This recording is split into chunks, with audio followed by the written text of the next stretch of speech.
So today we're making the stir fry. Of course, we're going to start off with some chicken because we're making chicken stir fry. So we've got two quite large chicken breasts there, about 250, 300 grams each, so really quite large ones. We've got two decent sized peppers, nice bit of colour to the dish. We've got some mushrooms, some chestnut mushrooms. I think they're with the added vitamin D. Maybe they've just had a bit more sunlight than most. I've got a medium sized courgette. Diced white onions are so handy. Save you tears, time and faff. Coconut milk, we've got the full fat variety today. That just makes it creamier and way more delicious. We've just got some white basmati rice to cook in that coconut milk. Some soy sauce, a key umami flavour, super delicious. A lime to finish things off. We're going to be rolling that and adding that right at the end. And then two of our super robust flavours that are my absolute favourites. Got some garlic puree and the ginger puree. So all the ingredients are set, we're good to go. But the first thing we do, of course, is get the kettle on because you want to get that rice cooking as soon as possible. Now, whilst the kettle is boiling, we're going to turn on the pan, get that pan on high heat, if you can get the hob to work. So a little hack here to show you. So we're going to be chopping up lots of different things here. Now you see the chopping board is actually quite free in its movement, which can be quite dangerous. So if you wet a paper towel and put that underneath, that will actually reduce the movement because it kind of adheses itself to both the surface and to the chopping board. So we're going to wash the mushrooms. We're just going to cut off the ends. You don't want to waste the stalks. I think that's a mistake a lot of people make, that that's extra mushroom that you can add in really easily.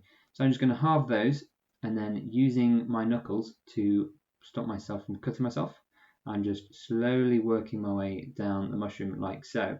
And then when I get near the end, you can flip it onto its flat surface to just make that a little bit easier. So again, using the knuckles to make sure you don't cut yourself. So once those mushrooms are all done, they can go straight in the pan. See how they're chopped up nice and fine. So we don't have any oil in the pan at this stage.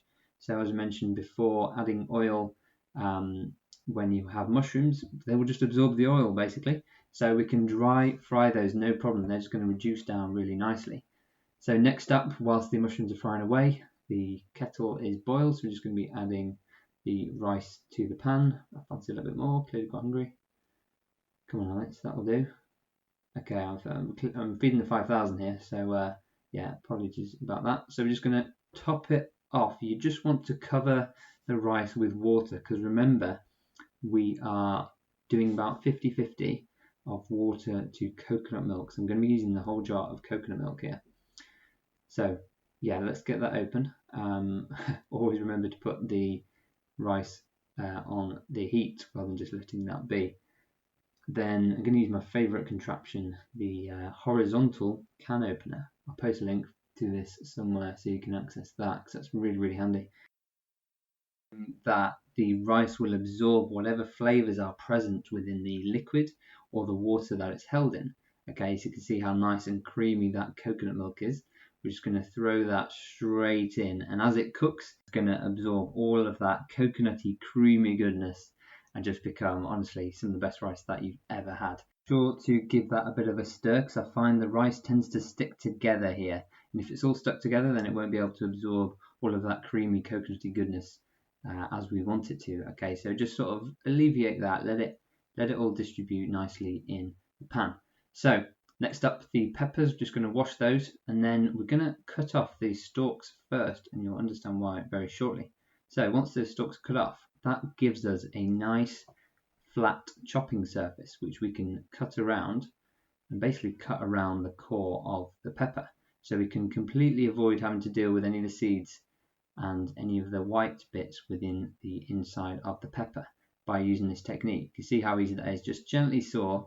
It's a really gentle action. Okay, make sure you have a nice sharp knife for this. That will make the task very easy.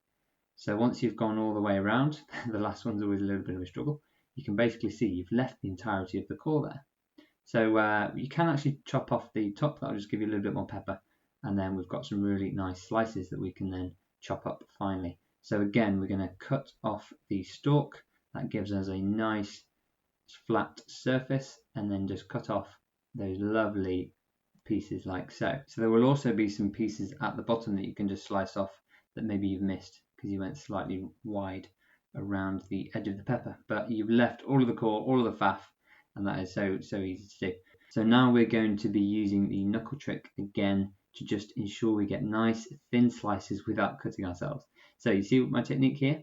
Just using the knuckles to basically create a barrier in which the knife works against, and then just shuffling back that left hand very slowly, and that will basically determine the thickness of the slices that we get. So once all those pieces are sliced up nicely, we can just throw those straight in with the mushrooms. Those mushrooms will have cooked down pretty nicely now. So we want to get a little bit of colour, a little bit of frying on those peppers. Do a little bit of a dance, that always helps, and then straight in with the onions. I think I'm just going to use up whatever's left here. You know, you don't have to be too perfect with these recipes. However much you've got in, you can make it work, okay? Again, want to highlight, it's all about experimenting and seeing what works best for you, what flavour combinations, using up whatever you've got left in the fridge, okay? This recipe is especially good for using up all sorts of vegetables that you have left over in your fridge. So we're going to want to stir around the rice. It's starting to cook over a little bit, and I just want to ensure that it's not clumping together. You see how I'm pushing against the edges of the pan, so I'm taking what is already a clump that has formed and just pressing that against the edge of the pan will really help that to basically declump your rice. So we're going to put in some coconut oil, the Coco Loco from Aldi. I'm going to use about a heaped teaspoon, so again, you can swap that out for any oil of your choice and just turn down the heat on the rice because that's cooking over a little bit. And all this oil is going to do is going to help fry the vegetables without letting them stick to the pan, okay? I also turned up the heat a little bit because next up we're going to prepare the chicken. And when I add the chicken, I want to get that colour on as soon as possible, okay? I want the heat to be really high, get that colour forming really quick. So to make the most of not having to wash the chopping board, I actually prepare the courgette before the chicken. Okay, because once the chicken's been prepared, you know, I have to rewash the chopping board before I can do anything else.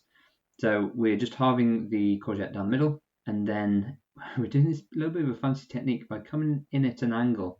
You actually create these really nice sort of slightly thinner but sort of diagonally shaped slice of courgette, which is a little bit of a fancy trick you can do. And then, of course, the last thing before we chop the chicken and we ruin that chopping board, we can roll and prepare that lime. So rolling that will allow us to get a lot more juice from it. You feel that's already much better. Then we're just going to chop that in half very gently. We don't want to waste any of that lovely juice. You can already see that is coming right to the surface. That is ready to go right at the end. Remember, we add our lime and our fresh citrus right at the end. So the vegetables are cooking down nicely. The peppers are starting to sort of shrivel a little bit, lose a bit of its moisture, and get a little bit of colour on those. So the next trick, to improve the frying of the chicken, you can actually dab them with a paper towel just before you slice them.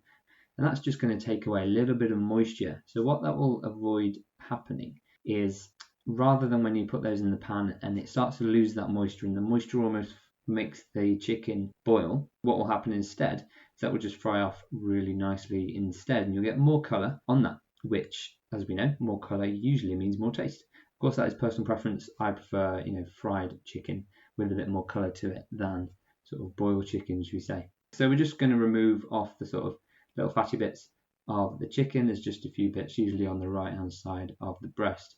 Now I'm going to use the knife technique to split the chicken breast down the middle of the thickness. And all this is going to do is basically thin out the chicken so it cooks quicker, so it maximizes surface area to allow us to get more flavor, more frying on that. Because we're going to be adding lots of spices and stuff to the dish, it also allows more absorption of those spices for every slice of chicken. And it can also make the chicken breast sort of seem like it's going further. It'll almost seem like there's more chicken present because there's more pieces, when in fact it's the same amount. So just using the knuckles to chop that really nice and thinly, so that cooks very quickly and we get a nice bit of colour on there. So yeah, you can see how I'm coming in at different angles to just make sure that those slices aren't too long. So this will allow us to ensure that all the pieces of chicken are roughly the same size. Because we're frying them on quite a high temperature, If they're all the same size, then that just means that they're all going to be cooked more or less equally. Of course, if one piece is like 2 or 3 times the thickness, then that's going to take a lot longer to cook through, and that could be a bit of a risk to the dish. So by making sure those are all chopped evenly and all nice and thinly, then you can ensure they're all cooked at the same time. So once that's in, you're going to want to mix that around. Try and get the chicken on the surface of the pan, so that will help it to fry. Then we're going to add our 2 key ingredients. You can be pretty generous here. We've got quite a lot of vegetables and chicken in the pan, so you're going to want to make sure you've got enough seasoning. We're going in with the garlic puree and the ginger puree. The ginger puree is my personal favourite, so I really go quite heavy-handed on that. Then you just want to mix that really thoroughly to make sure those flavours are all combined. And of course, the garlic is actually sort of mellowing in its flavour.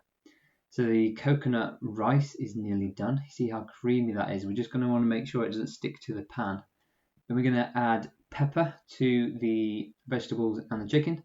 So note that we're not adding salt here. That's because we have soy sauce, which is very naturally salty, you know. So it's that umami and that salty flavour that is going to bring to the dish.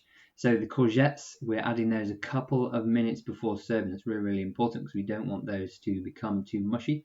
You know, they only take a couple of minutes to cook, so we're just adding those a few minutes before serving. Then we're going in with the soy sauce. Again, up to you in terms of how much you want. You can be quite generous because there's a lot of food in this pan. So we want as much flavour as possible, really, to make that as enjoyable as possible. Try not to drop anything on the floor like I did there. And stir all of those flavours together. You know, there's a lot going on there. We've got the ginger, we got the soy, we got the pepper, we got the garlic, of course. So that should be mellowing and combining nicely. A few minutes before serving, so maybe a minute after the courgette has gone in, you can add the final key ingredient, which of course is the lime, which is nice and fresh, you know, nice and zesty. You don't want that to cook for too long at all. You just want to add it and basically turn off the heat, give it a nice mix round, and you are good to go. So you can serve up the coconut rice. You can see how creamy that is and how delicious that is looking. And then the stir fry itself, it's just a huge amalgamation of colours and flavours and deliciousness. I honestly can't wait for you to try it. So with your serving size, you know, just go as hearty as you wish. You know, there's such a variety of flavours. If some people don't like courgettes, it's dead easy for you to pick out those. Make sure they don't have those, or, you know, peppers. The onions and mushrooms are kind of combined at this stage, so quite hard to pick those out. And then to garnish, you can flavour it really nicely with just a few drops of soy sauce to finish things off, and then a fresh squeeze of that lime, that fresh and zesty citrus that's just going to cut through all of the different flavours and add in something completely new. You know, we got that sweet and we got that sourness that, combined with the salt and all the other flavours, will just create something utterly fantastic. So I hope you enjoy that recipe, and do let me know how you get on.